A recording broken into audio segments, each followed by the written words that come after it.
Well, greetings and salutations, everybody. Welcome to my YouTube channel. My name is John Campea, and this is Mailbag. What's Mailbag? Well, I'm often glad that you asked. See, every day on the John Campea Show, Monday through Friday, we take live questions from our audience who are watching the show as we stream it live. However, for the rest of you guys who watch the show, the other 22 hours during the day, if you want to get in questions or comments, you're not watching the show live, good news, you can send in questions and comments for Rob or myself or both of us to answer here on Mailbag. And the way you send in a comment or question to be read on Mailbag is simply go down into the description of any of our videos and you'll see a tip link.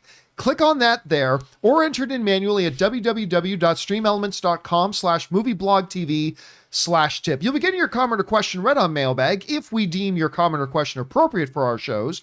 And of course, you'll be supporting our channel at the same time. And all of us involved with the John Campea Show, thank you guys very, very much for your support. And today, it's not just me. It's me and Robert Meyer Burnett doing it today. Robert, how you doing today, sir? John, it's always great to hear from our viewers and answer their questions. It is indeed, and that's what we're going to do today. So let's not waste any time and start getting right to it. We're going to start things off here with Garden Variety Vagabond, who writes, John, I had sadly heard that Tom Holland was quoted as already being negative on his own performance in Uncharted. He had said that he felt that he mugged to the camera too much. I honestly wouldn't read anything into that. There's a lot of actors who are very have depreciative humor about themselves. Oh, I did this too much. Honestly, I wouldn't read anything into that whatsoever, Garden Variety. So we'll see. I mean, we're going to go see this thing on Thursday, just a couple of days. Right. I'm excited. And I'm excited to see it too. It's not getting the best response, kind of mixed. But we'll see how we feel about it when it comes around. Like you said, John, it's just fun to go to the movies. It's just fun to go. And 2 flying pirate ships? Come on. I'm already there. Yeah, you won me over. Okay, next up. We've got, also from Garden Variety Vagabond, who writes, Team, the issue with Iron Fist, in my opinion, is not the writing per se. It was the poor acting.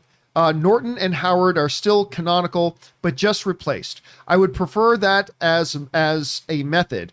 It keeps everything simple without having to twist everything around. I respect your opinion on that, Garden Variety, but I completely disagree. The acting was hit and miss. Sometimes the acting was quite fine, and sometimes a little bit questionable. But no, to me, the problem with that show was the writing. I mean, the writing and constantly the writing. They were constantly doing things in that show that I was just like, why is that? Why are you doing it that way? And why like the basic mythology they were setting up was good, but personally, I just thought that's where the problem started. What about you? Did you even get through all of Iron Fist? I eventually did. I was disappointed. I did think that the casting was problematic. It was not what I had wanted from the show, but I didn't hate it, John, but it was my least favorite of all the 5 Netflix Marvel shows. Right. Including the Defenders miniseries. Actually there's 6, because there's the Punisher, right? Yeah, we have Punisher as well. So it's 6. Yeah, and it could have been better. All right. Next up, we got Josh Made You Look, who writes, Iron Fist was meh, but I don't think it's fair to say he's the only one who should be recast. The show suffered from poor show running by Scott Buck, who also did Inhumans. Finn Jones did fine in LC. I don't know what LC. I don't know what LC is. If S. Guys, please don't write acronyms. I think he just deserves some dang respect. Well, I mean, I don't think actors deserve anything. I mean, actors deserve one thing. They deserve a paycheck. They come in, they do their job the best they can, and they get compensated well for it. That's what they deserve. Anything after that is up to the eye of the beholder. You just read our previous person writing in said they thought they were the problem. They thought Finn Jones was the problem. So they don't deserve the blame. They don't deserve all the credit. I don't know. I always feel weird when movie fans tend to think it's about the actor in it. Now, the actor and the performance they give can certainly add to or maybe detract a bit from a thing, but at the end of the day, if you've got a good movie script, you've got a good movie script. If you've got a good story to tell in your TV show, you got a good story to tell. And it certainly helps when the actor does it well or doesn't, but it's very rarely we as movie fans, I get super excited that Henry Cavill's going to be in something. Henry Cavill's not writing the dialogue in it. Henry Cavill's not making up the story. Henry Cavill doesn't decide what the character does and does not do. If another actor comes in and plays instead of Henry Cavill, the character will do the exact same things. It'll just look a little bit differently because it's another actor portraying it. But I still get excited when it's Henry Cavill. But I do find we put an unbalanced amount of emphasis on who the actors in the movie. I don't know. What do you think about that? I completely agree with you. I mean, everyone wants to believe that actors make up their lines on the spot. It's hard. But they're supposed to make us believe that, right? I know that, and that's the whole point. And it's no. I mean, it's all. Nothing is left to chance on a movie. Now, there was a great video that dropped, John. This is totally off topic, but Meryl Streep in Don't Look Up. McKay was talking about how a gifted improv, how gifted she was. And there's a scene when she's supposed to be on the phone at the beginning of a scene. Every take, she improv'd an entirely different conversation. And they did clips. No. Yes. And they did clips and of each conversation. Dude, everyone was hilarious. It was hilarious. Now, not actor. That's not usual. Right. But, I mean, Meryl Streep's the GOAT. And you have a cast like that. You can try stuff like that. Yeah. All right, next up. We got an anonymous viewer who writes, I've not heard you speak on this, so assuming you are unaware, the Batman is having 2 fan events. AMC and Regal are doing March 1st, and Cinemark is doing March 2nd. AMC Regal are also giving out a Batman comic, and Cinemark will be giving out the Batman pin set. Well, I didn't even know that. I don't even think they're actually AMC and Regal events. I think they're IMAX events. Right. If I'm not mistaken. I could be wrong about that. But Cinemark, I did not know Cinemark was doing its own event on March 2nd. That's actually pretty cool to hear. Pretty cool. And getting the pin set is always pretty cool, too. So that's neat to hear. Thanks for sharing that with us, Anonymous. Next up, Zeke writes, I am a huge Game of Thrones fan, even after the last season. By the way, don't care what anybody else says. The last season was awesome. House of the Dragon is my most anticipated show this year. What are your thoughts on the show? Do you think lightning can strike twice? Absolutely. I'm excited about it. And what little we've seen of it, I think the casting is great.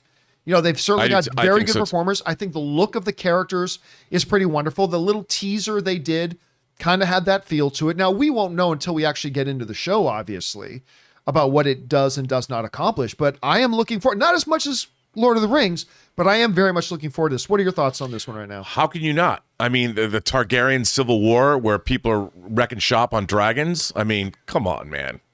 All right. Next up. I'm in. We got Dangerous D who writes, Hey, John, I think John Cena should get an Emmy and a Golden Globe nomination for his role on Peacemaker. I absolutely disagree. I completely disagree. Anyway, John really did a fine job conveying the damaged psyche of Christopher Smith. He did. Also, the show itself should get nominations for Best Ensemble Cast and Drama Series. Tell you what, well, I don't believe it should get nominated for Best Drama Series, but I'll tell you what, I'm perfectly good. I am perfectly comfortable with the idea of an ensemble because this ensemble of performers together, they have these very, very different types of characters and very, very different types of actors have created an incredibly wonderful chemistry on screen together. I couldn't agree with you more. And plus, you've got dramatic actors, you've got deft comedic actors, you've got physical performances. I mean, it's a pretty stellar group of actors doing many different things all at once. Right. Now, and I'm not trying to be disrespectful to John Cena. I think he has done a fine job, which this is going to come out the wrong way, I know, but please try to take it in the spirit in which it's meant.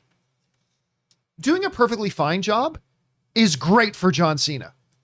That's John Cena having come a long way. And he is doing a decent job playing the character. Legitimately, he is. But he's doing it as a true actor should be able to do it. I've not seen anything in Peacemaker, while it might be my favorite show of the year so far.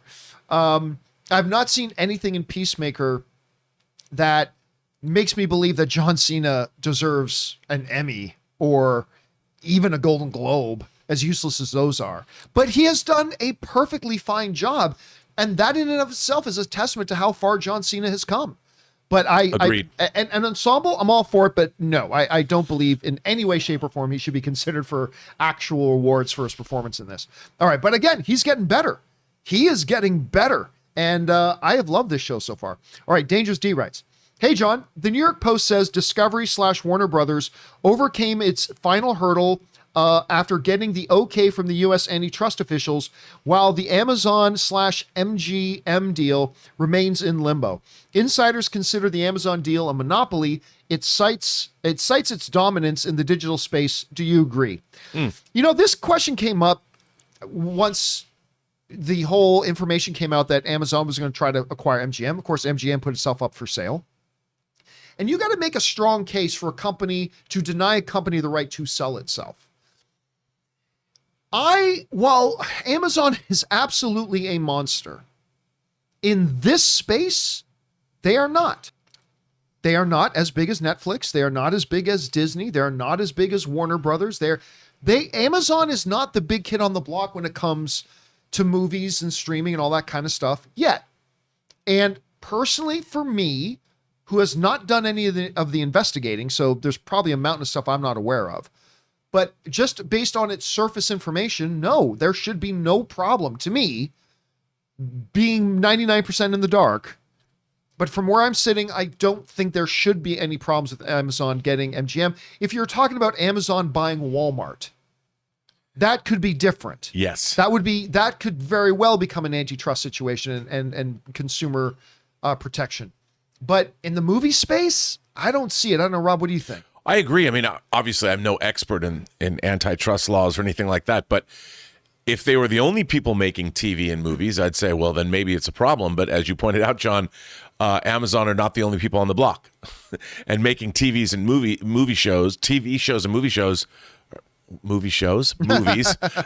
they have distribution, a method of distribution on the internet like everyone else does.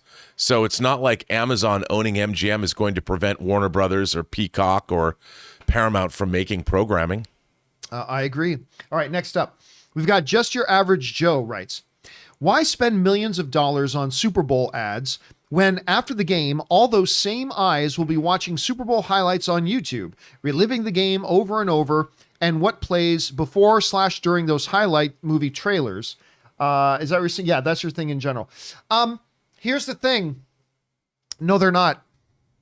No, they're not. The same eyeballs watching the Super Bowl are not the same eyeballs going to watch highlights on YouTube. There are some people who do, but I think this kind of betrays that we are products of our own social circles. We believe that what is normal in our social circles is what is normal in the world. Me and my friends do this. Therefore, the world does this. They don't. The reason why football ads are such a key place for movies and stuff like this to advertise themselves, like Disney's been doing it with like Star Wars films, whatever, dropping big trailers during Monday Night Football and things like that. The reason being is because there is a massive audience there that isn't as plugged into this other stuff as a lot of other people are. And there is no bigger audience in the world than the Super Bowl audience. So that is why they spend those dollars, because they're getting advertising in front of people who they just don't have another avenue of getting advertising in front of them. And that's why those spots are so valuable and cost so much. And that's why the studios put up the big bucks to do it. All right, next up. Daniel B. writes, hey, John and team, considering the mixed bag Boba Fett was, I can't help think what went wrong with Robert Rodriguez, as he did a great job with directing Mandalorian Season 2, Episode 6, where Boba Fett was a badass. Was it the writing or was it his bad day at the office? It's a good question, Rob, because we often go back to that Mandalorian episode. Really, it was a Boba Fett episode of Mandalorian Season 2. It's like, okay, you guys clearly understand what we are looking for in Boba Fett.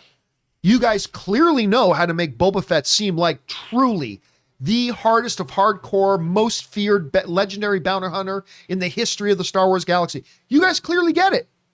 So what happened with the Boba Fett series? To me, it's a little bit of a mixture of the writing, but you got to remember, this was the same writing that went into Book of Boba Fett Episode 5 and Episode 6. The same writers. The difference was, in Episode 5, you had a director like Bryce Dallas Howard who really knew how to take that content and breathe life into it. And Robert Rodriguez, who over the course of 3 episodes kind of made it feel like he didn't know how to breathe life into it. And again, we got to say this every time, Rob, because you and I like Robert Rodriguez. I think he has made some wonderful films, and I look forward to his future films. But for whatever reason, there just seemed to be a disconnect between him and the material of how to really breathe life into it such a way. Like, there was a disconnect between Jon Favreau's brain and Robert Rodriguez's director's chair. Because Bryce Dallas stepped in there and was like, boom, made it sing. So I still think we're going to be doing a post-mortem on Book of Boba Fett for, I think, the next 2 years. I don't know. What do you think? Where do you think the disconnect was? I just think that Robert Rodriguez, the tone of it, the tone was different. Yeah. Like in Mandalorian, it was, well, I hate to say it, but a lot more hardcore. I mean, when Boba Fett shows up, he doesn't just knock a stormtrooper over. I mean, he brutalized. I mean, it was like, bye-bye, son. I'm gonna smash your face open. And with the Mos Espa Vespas, it's like I literally was hearing the sound of put put put put put as these things were. Yeah. I mean, you've got swoop bikes and speeder bikes that are really fast, and these guys are riding on colored. You know what it reminded me of? Remember when it might have been the last episode where Fennec gets on a bike and she like hits the accelerator and boom! It's like, oh yeah, I forgot that's how fast these things are supposed to be. Yeah, exactly. But here we come. You know what it reminded me of? You've never seen Seinfeld. But I'll hold on a second. Give me 1 second here. I'm going to see if I can find this. Okay, here's what I said. It reminds, watching the Mos Espa Vespas, for those of you who know Seinfeld, this is what it reminded me of. What doesn't what George is writing? That looks like one of the Mos Espa Vespas. And that's like I expect to hear like little beep beep as her going through. But that was bad. That was bad. That was bad. All right, let's keep things going here, shall we? Next up, we're going to go over to Samira O, who writes, "Hey, John and crew. I do watch The Mandalorian, but had no interest in the Book of Boba Fett. For the fans of Boba Fett, I am glad that they made a TV show about him. But then I was told I had to watch at least 3 episodes or I wouldn't understand what was happening in The Mandalorian at the beginning of season 3. So I watched the last 3 episodes of the Book of Boba Fett to be up to date with Mando and Grogu. I don't think it's a good watch. I don't think it's good to watch a show I have no interest in to understand what's going on in a show I'm following. I hope this is not a new trend at Disney Plus. What do you think?" Listen, Samira, what you're talking about is something that has been a problem, not just in television, but was really a big problem in comic books. In comic books, a lot of people, I can't remember what year it was, but in comic books, a lot of people started to abandon their books as the comic book writers started more and more to tie in all the different comics. What I mean by that is they started to say, okay, you're following this. I'm going to make one up. The Investigation of Spider-Man. I'm just making up a storyline. But in order to follow the story, you not only had to buy your monthly issues of Spider-Man and say it crossed over with Fantastic Four. You also now, maybe you never got Fantastic Four. They were making you, if you want to be able to follow the story, you got to go get the next issue of Fantastic Four. Then, by the way, it'll say at the end, to be continued in next week's exciting issue of Excalibur. And so you may not read Excalibur, but guess what? If you want to follow this story, you got to go buy Excalibur. I remember John Schnepp used to talk about that. Like, he used to hate that trend and made a lot of people abandon trying to follow them. And that is one of the things that Kevin Feige has always tried to do with the Marvel stuff, was to make sure everything Marvel produces, Kevin Feige wants to make it a viable entry point for a new fan. Like, you've never watched Marvel before and this new Spider-Man movie's coming out. You might not get all the depth of everything in it, but you'll be able to come in as a brand new viewer, even into Spider-Man No Way Home, and you won't feel lost. You'll get what's going on. You might miss some of the finer points or some of the nuance, but that's okay. And you're right, Samira. They should not do these shows in such a way where you're going to be completely lost in the thing you want to watch unless you watch this thing we want you to watch. I don't know. What's your take on that? No, I agree. And, one of the things I love, I love my Marvel omnibuses. And they put out, like, you love the Age of Apocalypse storyline. Well, the whole Age of Apocalypse storyline took place over multiple series. They had multiple one-shots, things like that. So when you buy the omnibus, it's a gigantic tome that you could kill somebody with if you hit him in the face hard enough. It's like $125 to get a hardcover because they have everything in there. Now, I'm glad they did that, but when you're when you're buying the original books, it's like, wait a minute, you suddenly have to buy 5 or 6 titles that you didn't normally collect to follow one story. And it became expensive. Yeah, and they should not do. Now, here's my guess. My guess is when we get into Mandalorian season 3, that I will bet if you did not watch Book of Boba Fett, I bet you won't be lost.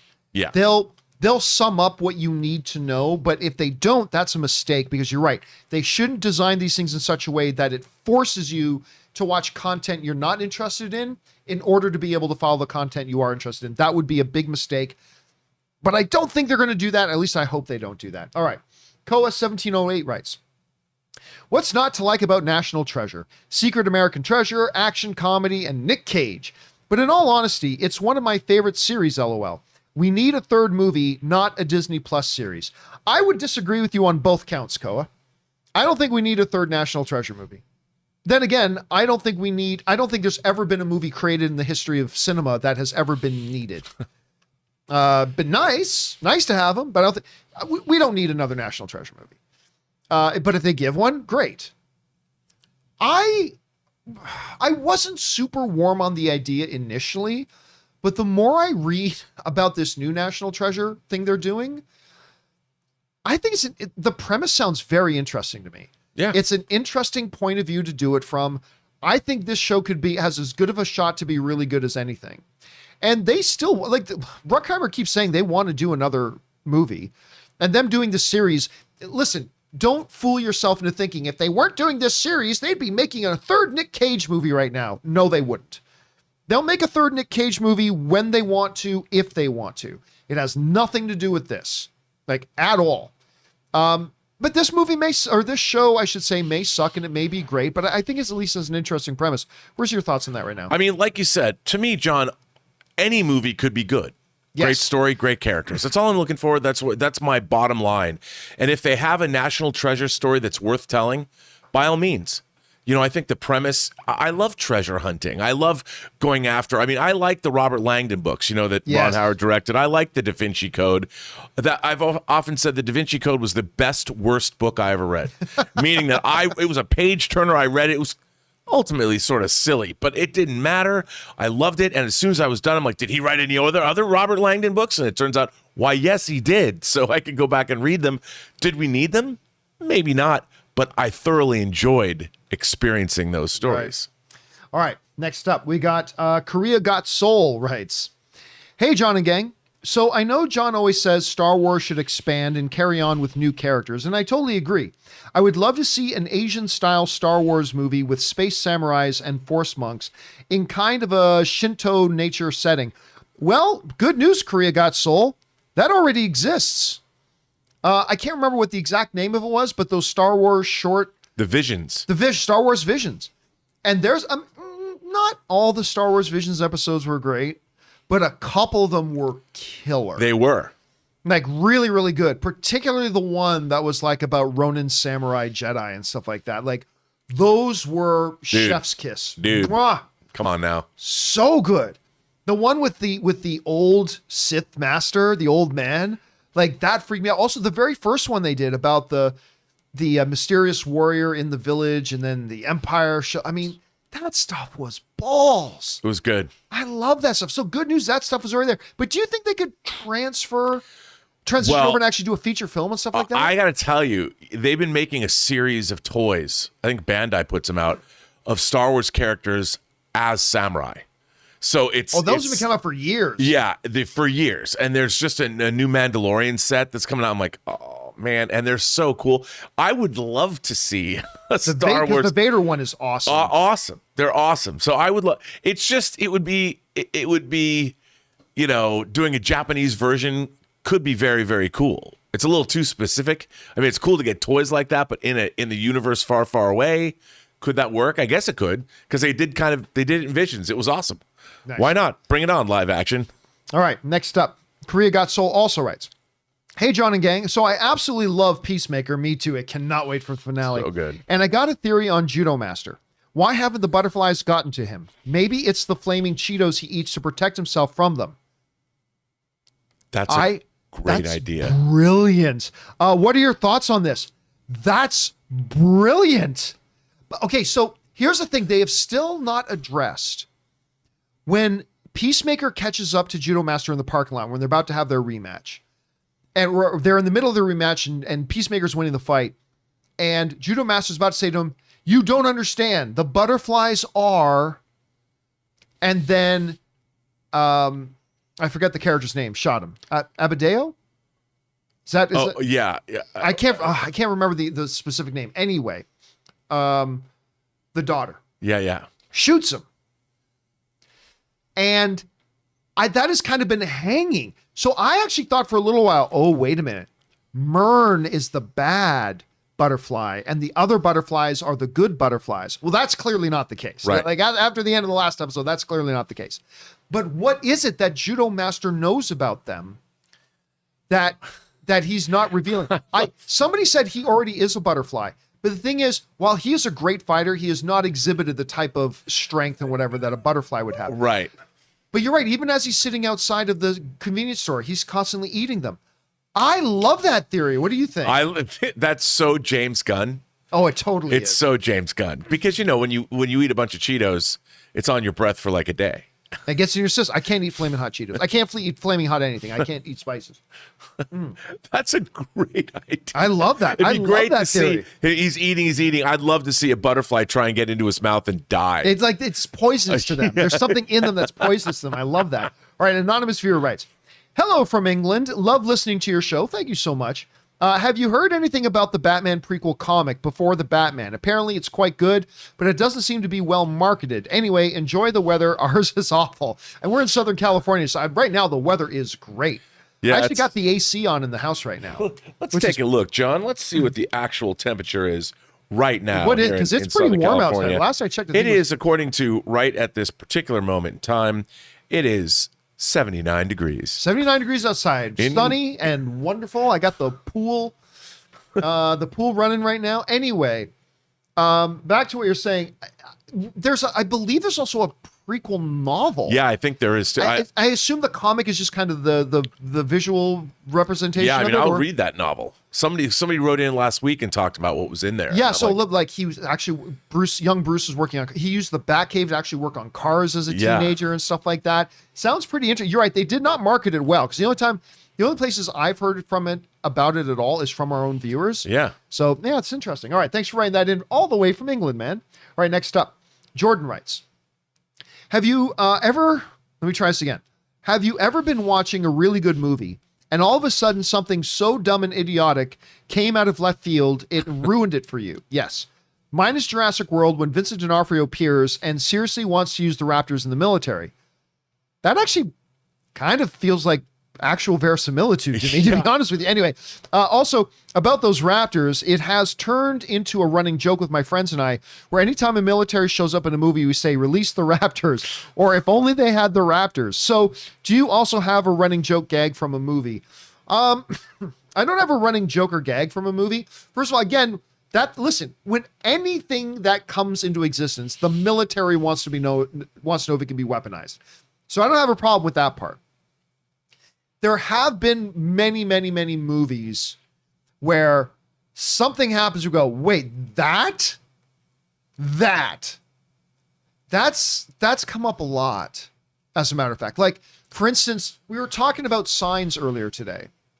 I really like Signs until you get to the point where you realize this alien race is completely, like kryptonite, susceptible to water on a planet that is 3/4 covered with water. And it rains. And the creatures they're attacking us, what's our body percentage of water? Is like 80% of our body is made up of water. I mean, it just, when it's happens, like, really? Really? And if you live on the farm, time to irrigate those crops. Problem solved. You want to alien-proof your farm? Turn on the sprinklers. I mean, so stuff like that. There was another movie just recently. I mean, we were talking about the Jordan Peele movie, Us, which I was kind of really into figuring out the mystery of this. And we found out, wait a minute. So there's this huge underground compound with literally a doppelganger of everyone on Earth. And we just never stumbled across it. It's not in another dimension. We just never stumbled. I remember at that point, I was like, nope. So I've had a Wait, lot you of movies said like just that. what? You said nope. Oh, I said nope. Nope. An inadvertent homage to the upcoming Jordan Peele movie, which does look great. Do you have any off the top of your head, Rob, of movies that you're like you were with it until like one fact gets revealed and you're like, come on? No, but I watched a Netflix series episode last night called In From the Cold. Have you heard about this? I've not heard of this one. It's a brand new show. It's about a woman, a mother. She's gone to Europe. She's gone to like Spain to be with her daughter for a skating competition. And it turns out that she's a former Russian spy. Okay. I'm into it. I'm watching it. And I'm not going to tell you what happens. But at the end of the episode, I'm watching this and this thing happens. And I went, wait, what? I mean, it's so out of left field. I can't decide whether it's cool or not and whether I'm going to watch more episodes. But it was so, let's just say I didn't see it coming. So if you watch In From the Cold, please write in and tell me what you thought of what happens at the end of the first episode. And are you going to keep watching? Damn it. I just thought of, what was I thinking? I was just thinking of another one. Not Lost. That's not although the one in Lost is like, wait a minute. It was what? I was just thinking of one. Damn it. Now, like, Christopher Nolan's film, The Prestige. That is a movie I love. Love it. But if I've ever got it on, I'll turn it off before it ends. Because it's like, wait, the whole thing was, Yeah. come on. I mean, so I hate that ending, but I still love the movie. I do too, but it's so outlandish. Yes. And it's so like, it pushes, talk about straining credulity or shattering verisimilitude. It does, because it makes, I know it's based on a book. The Prestige is based on a book. I don't know if that's in the book or not, but it's hard for me to take. Yeah, John. that part made no sense to me. Okay, anyway. Next up, Owen writes, maybe the post-credit scene from Shang-Chi where Banner, Danvers, and Wong were examining the beacon sent by the Ten Rings was to represent they were head of security for their respective playgrounds, Banner Earth, Danvers Space, and Wong Cosmic. I don't think so. I think, when Wong wanted to look into this, because obviously Wong said they felt it when it happened, right? So I think he just, number one, Bruce is the science guy. So is there anything from a scientific level we can know? Danvers understands galactic entities more than most members of the Avengers. Is this familiar to her at all? And then Wong would understand what's going on in the mystic realm. Is this similar to anything in mystic? So really, it's not realms of space, Earth, whatever. It's the realms of science, geographically, and mysticism. And can any of the three of us who kind of represent those three things come up with what this is? And they couldn't. So I think that's probably... And where it came from. Yeah, and too, the origins could be, mystical realms. Is it derived on Earth, or is it any kind of alien technology? So they've basically gone to experts to consult. Are they in any way connected to the rings we've got in Eternals? Could that have been another set of rings from another set of Eternals from 1 billion years ago? And the signals sending it out to Celestials. That could very well be. I mean, I don't think that's a solid theory, but that's just the only. It's a good theory, though. I mean, why not? All right. Next up, good question, Owen. Next up, we've got Kit Vader writes, 1 of 2. Love watching you all. Thank you so much. Informative and intelligent content. Do you think Boba Fett was planned, or they like RR'd? They like RR's episode. Oh, you're talking about Robert Rodriguez. Yeah. Episode of Mando and quickly tried to put it together. Just very sloppy, rushed writing. Is Boba a crime lord or the new mayor? That's a good question. 2 of 2.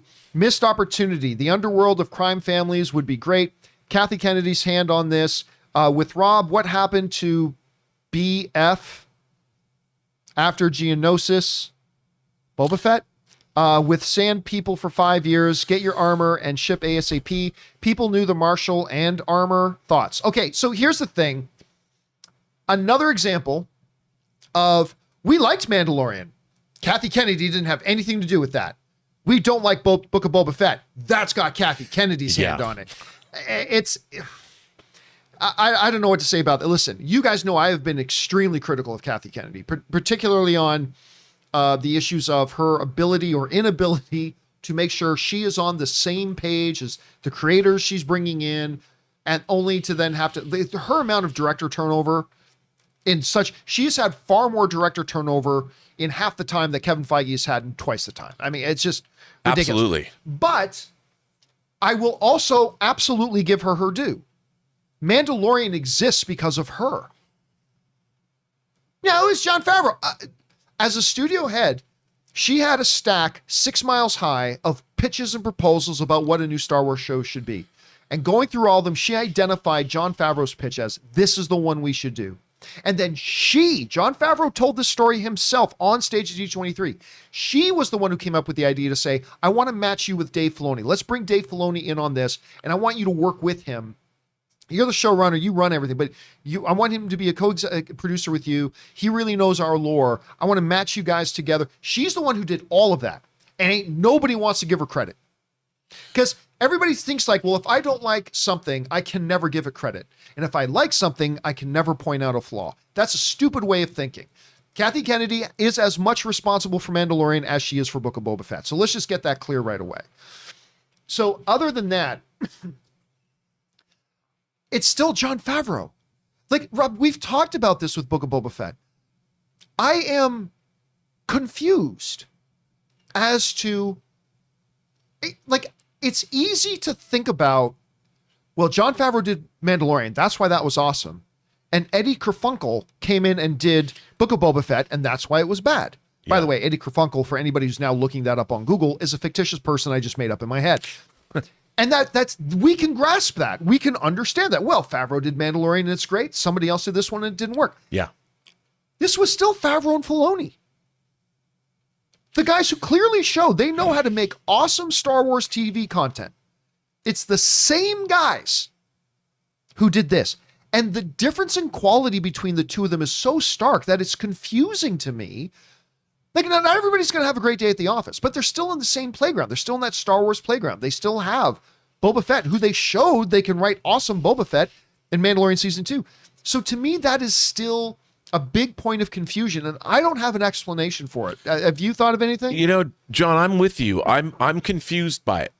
Look, I was confused. The scene that confuses me the most was the scene in the kitchen where Boba Fett, a la some slapstick comedy, is chasing around that little rabbit droid or whatever. It was embarrassing to watch. It was embarrassing to watch. And he grabs the neck of this thing. I am Boba Fett. Like, they said, why are you saying that to a droid? I am Boba Fett. And they make him crawl under tables, and like it really, I get it that maybe they're trying to appeal to a young audience or something. You know what it reminded me of? You know all I could think of when I saw it?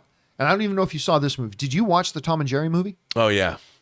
It reminded me of the Tom and Jerry movie. Yeah, and I'm watching. I'm like, what are they doing? And that's the thing. You're making your main character, look like a buffoon, and that is a mistake. It is. All right. Next up, Mark 2021 writes, "Hey John, been a while since I wrote in. Have you heard any news on Umbrella Academy season 3? I've been waiting on this show for so long now, and I've heard nothing of it. And will you be doing a Peacemaker spoiler discussion? We haven't been doing Peacemaker spoiler discussions for the show. I probably will after the finale. So there will probably be an open spoiler discussion on Peacemaker. With Umbrella Academy, I love to be able to tell you, I love to tell you that one of the producers of Umbrella Academy actually plays in my home Star Wars role-playing game. Chris plays in my Star Wars role-playing game. And now we haven't got our second campaign going in a while because COVID and everything like that, but we're going to be getting that going soon. Yeah, they've actually put out some promos. There's already been some promo material coming out online. It's coming out this year. They're finished production on it. It's all wrapped, ready to go. So yeah, we should begin. I love this show, Rob. I love, like, there for a couple of years, it was like, I cannot believe that we have Umbrella Academy and The Boys and Doom Patrol all on TV at once. And it was like, there are three completely different approaches to superhero material. But great. And all utterly fantastic. And they're man. So different from each other. So I'm looking forward to this. You looking forward to the Umbrella Academy? I have been loving Umbrella Academy. Some people say, well, first season was better than second. I'm like, I love them both. I love the characters. I love the actors. I can't wait to see season 3. They ended it in a really cool place. Yes. So I can't wait. All right, next up. We've got Korea Got Soul writes in. Hey, John and gang. So I'm proud to announce that my wife and I have just bought our first house. That's awesome, man. Congratulations. And we are currently making it to own. I'm not sure what that means. But I told my wife the first night we're sleeping there, we're going to poltergeist it, smoking joints to celebrate it. Listen, I can tell you what, man. Poltergeist it. Living in LA or in the LA area, it is not an easy thing to be a homeowner. Ann and I tried for a couple of years to buy a house. And we finally did a little over a year ago. Actually, a year ago, 2 weeks ago would have been the 1 year anniversary that we moved into this house. And this is the first house either Ann or I owned. And it is such a sense of accomplishment when you understand how difficult it is to actually go through the process of becoming a homeowner, especially in a really competitive market and all that kind of stuff. It is great. And congratulations to you, man. That is awesome. And Plus, this is a cool house. And I really like the house. This is a nice house. I'll have to probably do another tour of the house at some point because I did a tour after we just moved in, but we've changed a couple of things. I should probably do a little bit of that. But at any rate, guys, congratulations to you, Korea Got Soul. Poltergeist that up, and congrats on the new house, man. All right, next up. We've got Garden Variety Vagabond who writes, binged Reacher.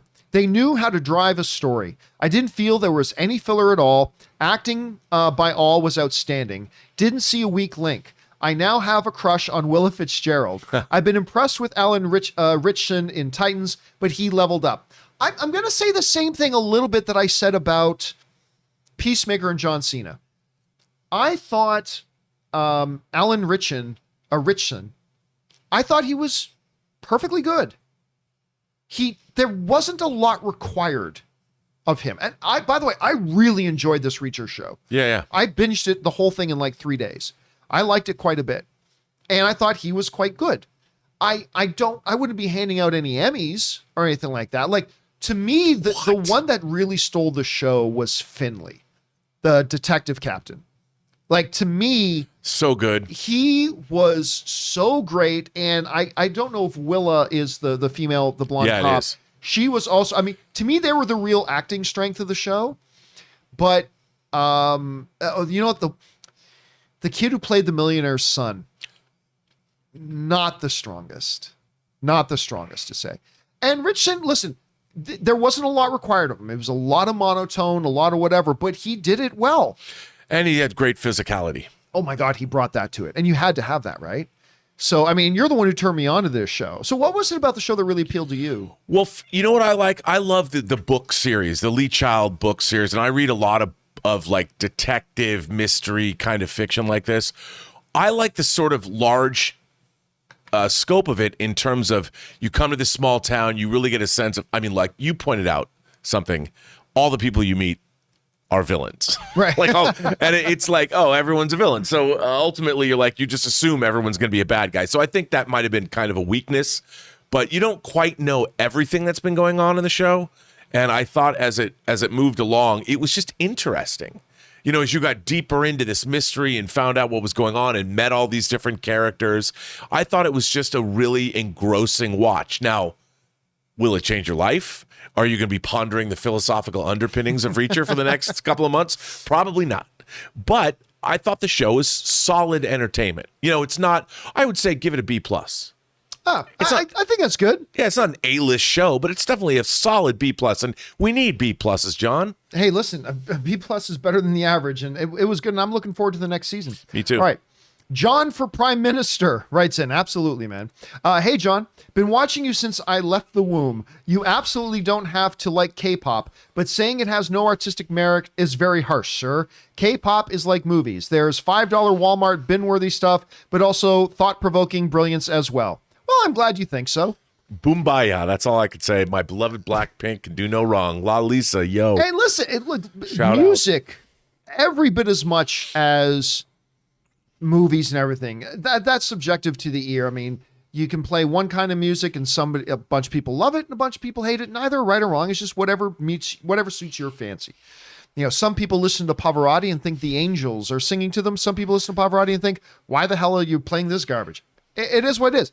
I just happen to, the K-pop just hits me one way. That's not, I'm not dissing on anybody who performs it or enjoys it at all. But if I'm going to be honest, and all I can ever be is honest with my audience, I think K-pop is utter garbage. I think it's utter tripe. That doesn't mean I'm right. I'm just saying, hey, and if you like it, that's great. But I find it completely devoid of any artistic merit whatsoever. And that's why it doesn't work for me. If you think it does, more power to you. That's great. I wish I liked it. I can go with you there. Well, I mean, I wish I could, like, it's the same reason why I wish I played golf. Because, you know, a lot of times the buddies of mine play golf. And I can't hang out with the cool kids because I don't golf. So sometimes I wish I loved K-pop. Well, so I it's could go kind do of it too. funny, John. You do live in proximity to a golf course. I literally live on a golf course. You could take it up if you wanted to. Ann and I have been saying all year, what we literally live, our backyard is elevated over a golf course. You sit in our backyard, you're overlooking mountains, greens, and trees of golf course and mountains. I really should be trying to take up golf. You just have to walk down the end of the street where the clubhouse is. Rent some clubs.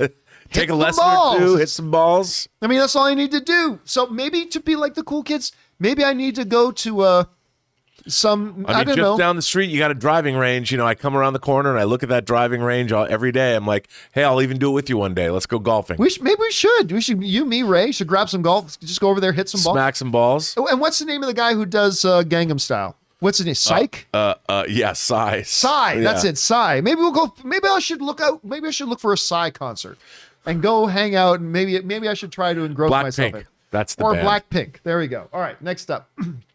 Let's see. John for Prime Minister also writes. Anyway, speaking of brilliance, we've heard you talk about the amazing performances in Being the Ricardos. But can you give your quick thoughts / review about the other aspects of the film that make it so incredible? My favorite film of 2021. Dude, not my favorite film of 2021, but I was so impressed with Being the Ricardos.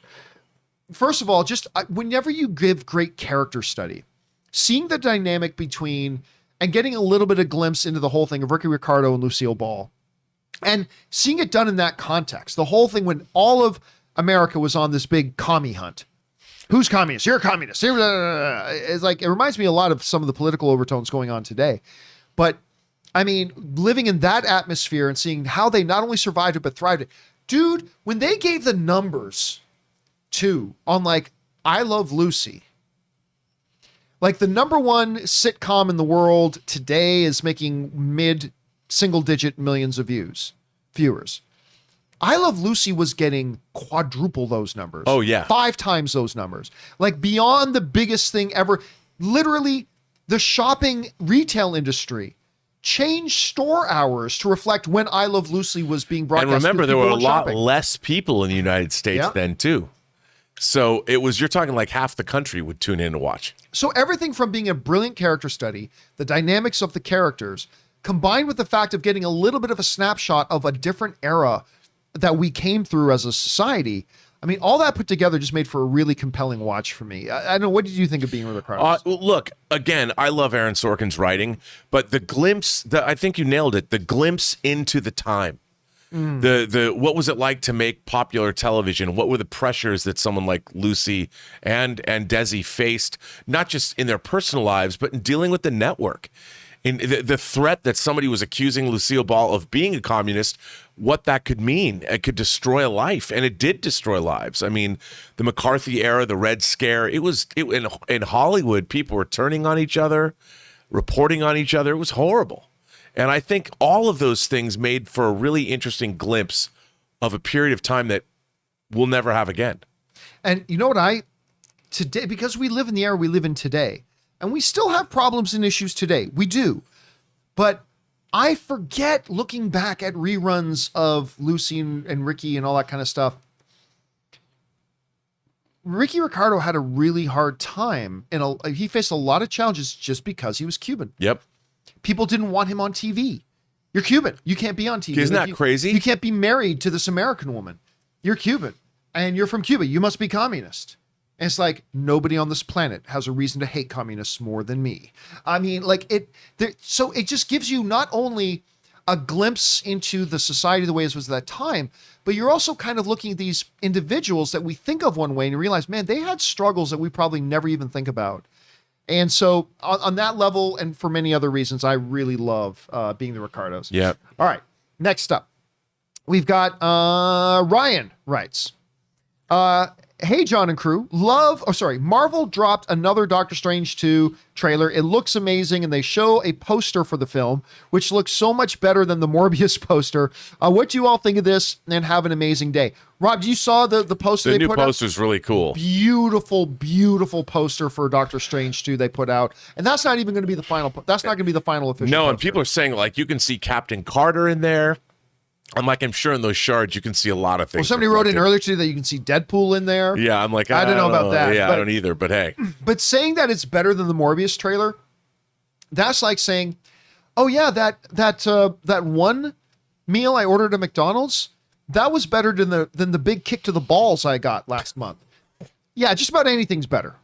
And I'm so excited for Morbius. I'm super excited for Morbius. I think the trailers look awesome. The clips they've shown is awesome. But that poster was awful. Awful poster. Yeah, it was really bad. So it's not hard to be better than that one. All right. Next up, we've got Adam Sandoval writes, hello, John and crew. I've been watching you since the last AMC Movie Talk episode. Wow, that was your first time with us, the last Movie Talk episode. You guys bring joy and humor to me and everyone who watches you. Oh, thank you, man. And I just want to say thank you. And I'm a Rams fan, plus I won some squares. Whose house? Sorry, Ray. Hey, man, listen, my wife was cheering for the Rams. I mean, she would have been happy if the Bengals won too, but she was wearing her Rams kit when the game was on. One of our dogs, she decked out our dogs. And actually, you know what? Let me see if I can bring this up. Hold on one second here. Okay, I just found the image, so I wanted to bring it up here. There you can catch Anne in her Super Bowl shirt, and one of our dogs, Shadow, is wearing the LA Rams jersey, and Lily was wearing the Bengals jersey. So that was us yesterday in the midst of also eating all of our food and all that kind of stuff. We had a good time over here the other day. So yes, it was great. And listen, man, seriously, thank you so much for being around, for watching us for all that long. Certainly as long as the John Campea Show has been around. So thanks a lot and congratulations on your team winning the Super Bowl, man. All right, next up, we've got Kylo Ken who writes, hey, John and Rob. I'm very intrigued by the inclusion of the Illuminati in Doctor Strange, including Professor X Patrick Stewart. Who do you think will be the members of the Illuminati, and what do you think of them seeming to canonize the events of What If? Well, here's the thing, Kylo. We were talking about this on the show earlier. Am I going on the assumption now, because that was Patrick Stewart, am I going on the assumption that we're about to get the Illuminati? Yes. Do we know it's the Illuminati? No. Let's be clear about that. I think it is. I'm assuming it's going to be, but we don't know that it is. Also, we don't know that that's the Doctor Strange from What If. It could be something completely different. Although, I think it's safe to say, Rob, a lot of us, including you and me, are going on the operating assumption that it is the What If thing. So, I don't know. It's all going to be about the execution, but I'd be lying to you if I didn't say I was excited about it. Now, as far as who's going to be on this Illuminati, if it is the Illuminati, it looks like Mordo is on it. Yeah. Obviously Patrick Stewart. Now, if it was the comic books, which it's not, it would also be Namor, Black Bolt, Black Panther, Reed Richards, Doctor Strange, Reed Richards, and Professor X. And Professor X. And this is, I believe that is officially the crew that kicked the Hulk off Earth, setting off the events of World War Hulk. Yes. And Planet Hulk and then Planet World War Hulk Hulk. and then War, yeah. So we talked about this a bit this morning. I think one of the figures you see sitting in their chair is Black Panther. And I think it's going to be Black Panther. And as Rob pointed out, I think it'll be without him ever taking the mask off. So that settles that. I think one's going to be Reed Richards. Now, whether or not it's John Krasinski, right. I put $5 on it. I wouldn't put 20. But so Reed Richards, Mordo for some reason is on it. Patrick Stewart's on it. I don't think we're going to see Namor, and I don't think we're going to see Black Bolt. Yeah, I don't think we're going to see Black Bolt. I think we might see Namor because isn't Namor going to be in Wakanda Forever? I don't believe so. I don't know. I know. I'm reading all the stuff too, and listen, I don't feel conviction about that. But I've read the none of it has come from anywhere remotely. No, but super Namor reliable. did flood Wakanda once. I mean, yeah, I mean, there's definitely comic ties. You know. And at this point, I wouldn't put it past it. So I wouldn't bet money against it. Right now, I don't think so, but I could change my mind pretty soon. So I don't know. We'll see though. But I definitely think Reed Richards. I definitely think Black Panther. Obviously, Patrick Stewart. Mordo seems to be on it. So I don't know. What I want to know is who's the long-haired person. Because when you look at the arms, they're way too small to be Thor. So I don't know. Jane Foster. Maybe we'll find out. Oh, look a little bit big to be Jane, but I don't know. Maybe. All right. Let's move on here. Eagly. I like that. Eagly writes, The Last of Us 2 is one of the best games I ever played. Do you think it's one of the best video game movies ever? Well, we haven't had a Last of Us video game movie, but I will say that if you're talking about the cutscene movie, which I did watch in its full 8 to 12 hour goodness. Right. Last of Us 2 is simply the best story ever put to a video game. Look, there are some very, very good ones. The God of War, Uncharted, Red Dead Redemption. There's some really great storytelling in some video games. Not a lot of them, but some of them are really great. Grand Theft Auto 5, the story mode. Yeah, or also known as your biography, Grand Theft Auto 5, the biography of Robert Meyer Burnett. I have not nothing comes close in my interpretation. I have never been moved like I was with the story of Last of Us 2. The whole thing about what pain does to people. That's a theme I really love, and very, very few writers can do it well. Yeah.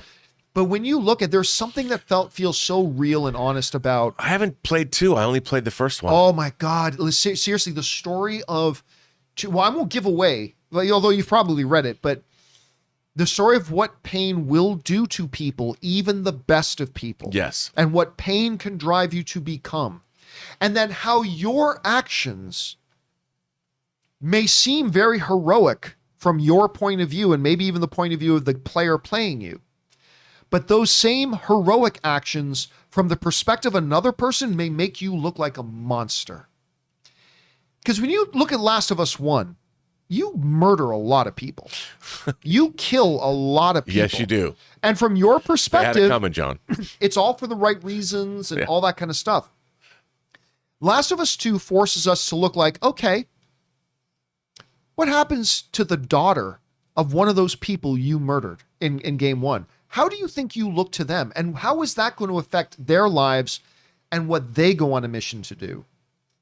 And then your heroes have something taken away from them. What does that drive them to become? Most supervillain stories start with a tremendous wrong being visited on them. We joke it's like when something horrible happens to somebody, we joke, there's our supervillain origin. But that'll happen to our heroes too. And seriously, I watched this. I felt emotionally gut punched so many times watching The Last of Us 2 cutscene movie. I think it's the best story. I'm not gonna say it's the best game because I didn't actually play it. I just watched it through. But as far as the story goes, for me, nothing else comes close. It's the best story ever done in a video game. But that's just my take on it. There are some people who disagree and actually really don't like it, but I thought it was the best I've ever seen. All right, Paula D writes, what are your thoughts on Children of Men? Fantastic. So good. First movie I saw in film class, one of the best long shots I've ever seen. That whole shot where coming down out of the building, running out in the street, one of the best, most memorable, long, continuous shots I've ever seen. And the main actor in it, Clive Owen. I always confuse Clive Owen and Jude Law. I don't know why. But Clive Owen, that one great scene with Michael Caine where they're kind of sitting in the study and talking about the state of the world. I mean, it doesn't matter. 40 years from now, it's all over because there's no more babies being born or whatever. Children of Men is a wonderful film. And I don't know why it's not discussed more. And it's not. No, I mean, it's definitely one of the best science fiction films of the 21st century. It's such a great film. And, there's such a sadness to that film from the beginning when when they set up the whole scenario about how it does seem futile and humanity is finished. And yet it ends on such a note of hope. Yeah. It's really good. All right. Next up, we've got The Sock writes, one of two. I've been thinking back on The Falcon and the Winter Soldier, and it seems like Lamar and Walker were set up to fail. They were two regular humans with the shield and a handgun versus 8 super soldiers.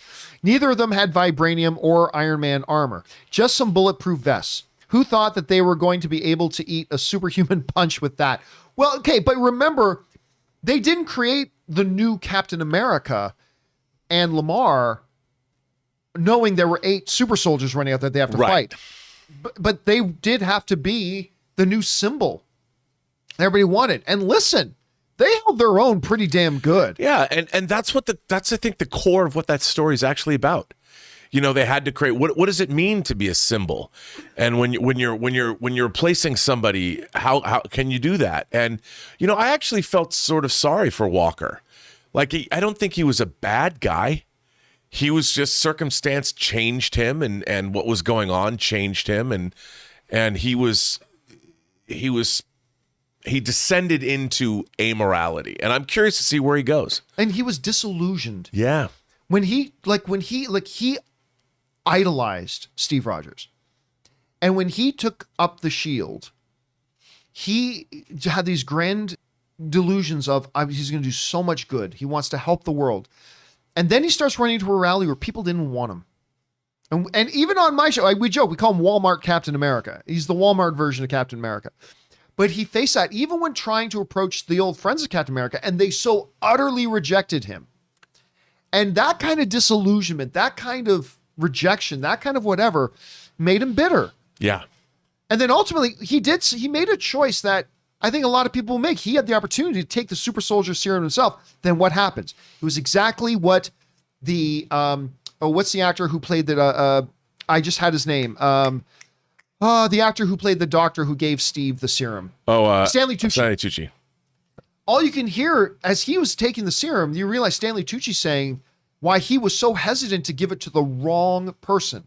It has to be very specifically a very, very rare kind of man can take this and handle that kind of power. And they gave it to him, and he was not prepared for that kind of power, and it drove him more mad. And then ultimately at the end, you kind of had a redemption arc for him as a little bit, coming back to fight alongside, Falcon, and and it was actually ended up being a pretty beautiful story. I thought so too.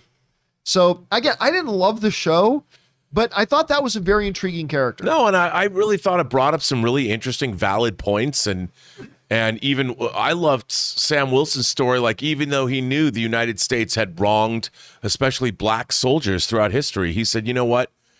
I know all of those things, but I can move beyond that. I can be the person the United States, America, and maybe the world needs me to be." And I thought ultimately it was a pretty life-affirming series, and I love seeing Sam Wilson accept the mantle of Captain America. I thought it was great. All right, next up, we got Holy Ajibus writes, "Kiss Kiss Gang Bang, John and crew. Burrow was sacked 7 times. Yes, he was, tying a record. And I believe that tied the record for most sacks during a Super Bowl game. Aaron Donald is a beast. The Bengals probably regretted getting in Donald's face when he pushed Burrows out of bounds. Nah, they didn't. They didn't. Look, you think, oh, that's the only way Aaron Donald can play well. He's probably he might be a top 3 greatest football players in the history of the NFL. Nobody talks about defensive players enough. He is top 3 greatest players to ever play the game. And the fact that he came in to play and listen, everybody's sacking Burrows all year. Burrow was getting no protection at all. Like in the last couple playoff games, he was getting sacked like every other play. I mean, so not a big deal. All right, next up. Alan Renshaw writes, "Hey, John, who else do you think will make up the Illuminati?" Just discussed that. Stark is dead. Yeah, but he can be back. Everybody's been dead in the MCU, and they always come back. Black Panther is dead. Is he, though? We'll find out. Haven't gotten introduced to Namor or Mr. Fantastic. Would love to see Cruz appear as Iron Man, and think it will be variants of current/past people or other dimensions of them. Right. That's the other thing. Like, what's becoming clear, Rob, we talked about this earlier on the show. What is becoming clear is there are multiple versions of multiple realities.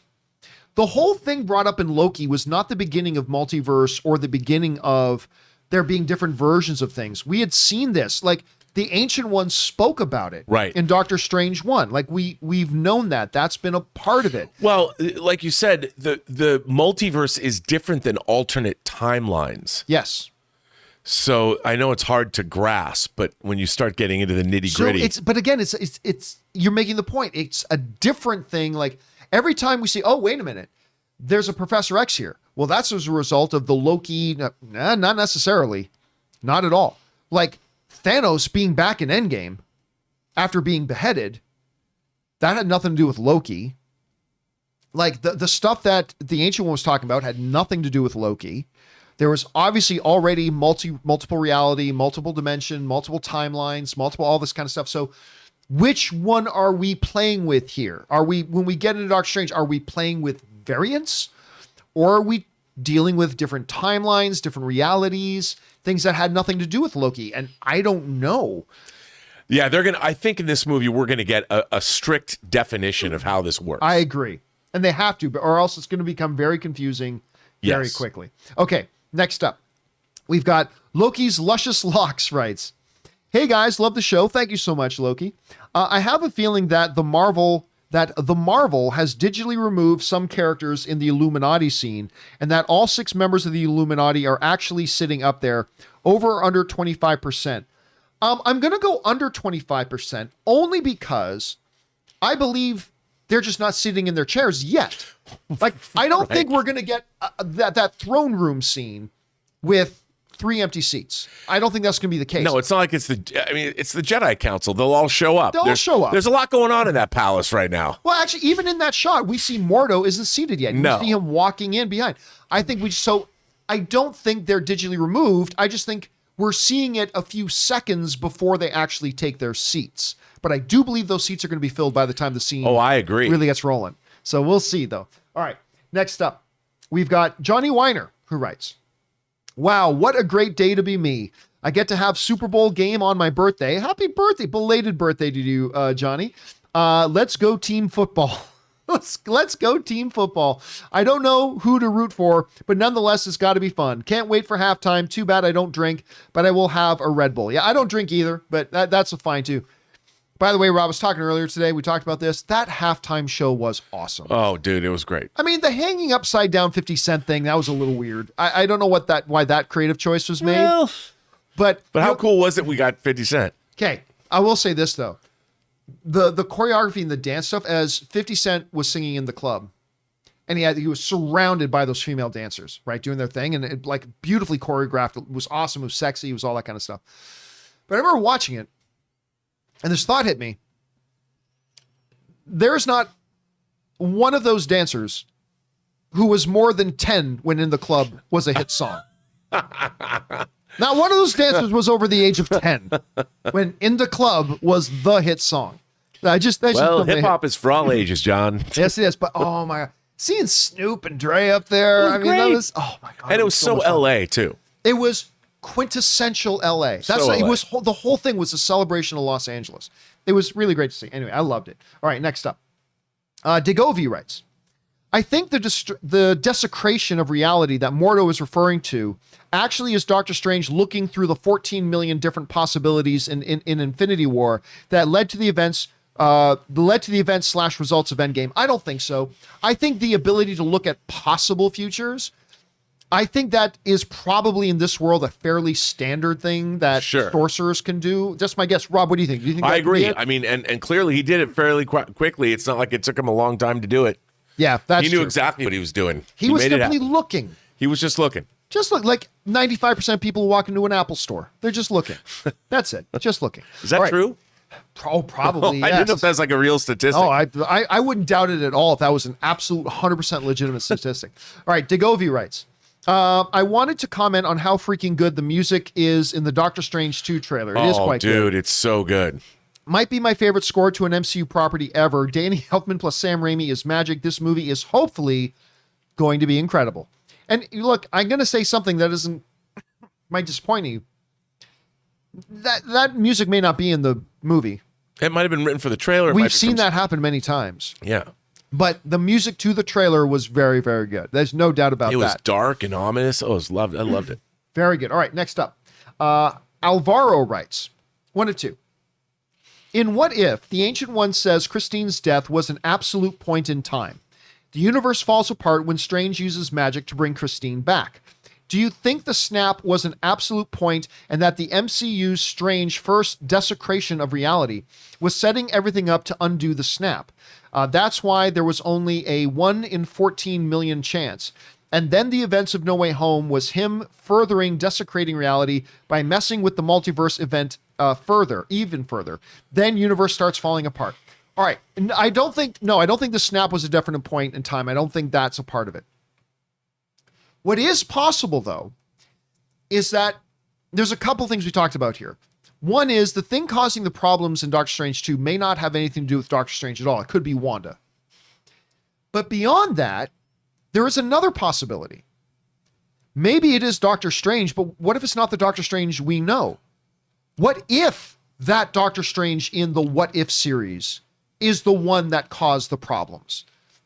I mean, we see the consequences happening in his reality. Well, like you pointed out earlier, if Doctor Strange is dreaming of his own deaths in other realities, right? He didn't set that ball. He didn't hit the ball. Didn't start rolling with him. Right. He's being affected by it like other Doctor Stranges are. But he is still a Doctor Strange, and maybe Mordo thinks he needs to be held accountable for that because it's still him, a different version of him, but him nonetheless. And maybe whatever is affecting him happened after the No Way Home spell or something. And he wasn't affected until that occurred. He talks about, we don't know who stepped through, but what if what stepped through was what's affecting him? There are so many viable possibilities here. I think we're all assuming the one clear, like the one plain, obvious, simple thing here that, oh, it's the spell he cast in Spider-Man. I don't know. Again, in the trailer, Strange says, I did what I needed to do to protect the world. What did that have to do with the spell he cast for Peter? Yeah, I don't know. So I'm thinking it's something else. What else? Like Wanda, the other Doctor Strange from the What If series, something else entirely we don't know yet. I don't know. We'll have to see. All right. Last question of the day comes to us from an anonymous viewer who writes in and says, yo, I watched The Woman Across the Street and I loved it until the end. I thought the last episode was absolutely awful. Apparently it's a parody show, but there was nothing in the previous 7 episodes that alluded to that. Very sad. Have you seen it? I don't even know what we're talking about. Okay, it's the new Kristen Bell show. The one with the much longer title. The woman who did it across the street is the neighbor. So, okay. Dude, I watched it. You did watch it. And? Okay. The ending is out of control. Now, I liked it, but I mean, you're going to ask yourself, you're going to be like, come on. But I have to say, I went with it. Like, I just thought it was, I thoroughly enjoyed the ending. So what can I say? Unless they're talking about the very, very, very ending, which I thought was interesting too. But when all is revealed, I'm thinking about it now and I'm still chuckling. Now, I think a lot of people can have a problem with it, and I totally get why. Because they're going to be like, come on. But on the other hand, it worked for me. It worked for me. I thought it was hilarious. Well, and I might have to check it out because I love her. It was in keeping with the rest of the show. Like I said, I love her. I might have to check that out. Anyway, guys, that'll do it for this installment of Mailbag. Thank you to everybody who sent in those questions. By the way, guys, if you want to send in a comment or question to be read on an upcoming episode of Mailbag, we do a couple of these every week. Just go ahead down in the description of this video, click on the tip link, or enter it in manually at www.streamelements.com/movieblogtv/tip. So you can see your comment or question read on the show. Again, if we deem it appropriate to be used on our show. Anyway, guys, that'll do it for us for now. Thanks a lot for joining us. Special thanks to Robert Meyer Burnett and to all of you who sent in these questions. We deeply appreciate it very much. We can't wait to see you again. My name's John Campea, and until next time, my friends, bye-bye.